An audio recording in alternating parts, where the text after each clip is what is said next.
The differences between Generation 1 and Generation 2 virtual machines don't seem like a lot at first, but it does matter. It's not just the lack of COM ports and floppy drives in the Gen 2.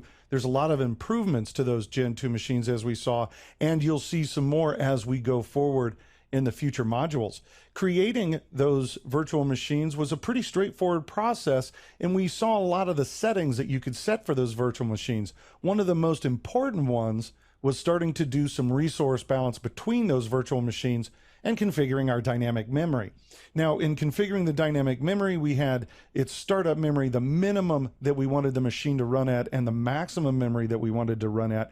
And sometimes that minimum wasn't quite enough to restart the computer. So we have this ability of smart paging where we create, it's almost like temporary memory, but it's on your disk, so that there was always enough startup memory for those virtual machines to get started again.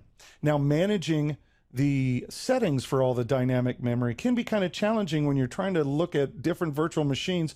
So we took a look at resource metering, and since it's in PowerShell, it's a lot easier to both script this for automation and to monitor multiple machines at once. You had to turn this on, but then you could get the information from those virtual machines. We also examined how to install and update your integration services, and these are so that rather than using the generic drivers that the operating system is given for, like its keyboard, its mouse, its storage, we can get the Hyper-V drivers in, so there's a better communication with Hyper-V. And that also gave us a lot of additional features like the data exchange, time synchronization, these kind of features. And you'll want to make sure that as your operating systems get upgraded, that these integration services get upgraded as well.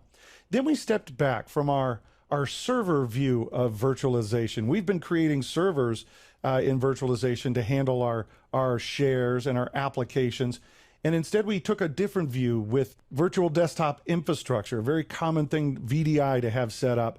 And this is where your clients can use remote desktop protocol and RDP to a virtual machine that's going to be their client. And when you do that, there's some additional services that you want to have. One of them was to use the enhanced session mode, and this allowed that on that RDP session, it allowed the virtual machine, when it wanted to print or something like that, it could redirect it to a local printer where that user is sitting.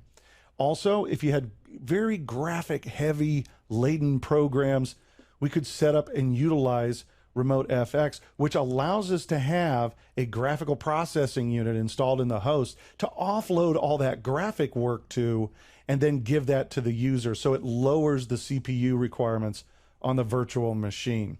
This module has been a great start in working with virtualization, but we've got more work to do. One of it is how do we deal with storage? Now, we've got VHDs. This is the Generation 1 type, but we have a new type of storage, VHDX. We want to look at the differences that gives us, and not only in how much it can hold, but what kind of things we can do with it. We also want to be able to look at things like differencing drives and fiber channels and setting checkpoints on our machine so we can roll back if we have to. A lot more to do when we come back. So what's coming up next? Creating and configuring the virtual machine storage module.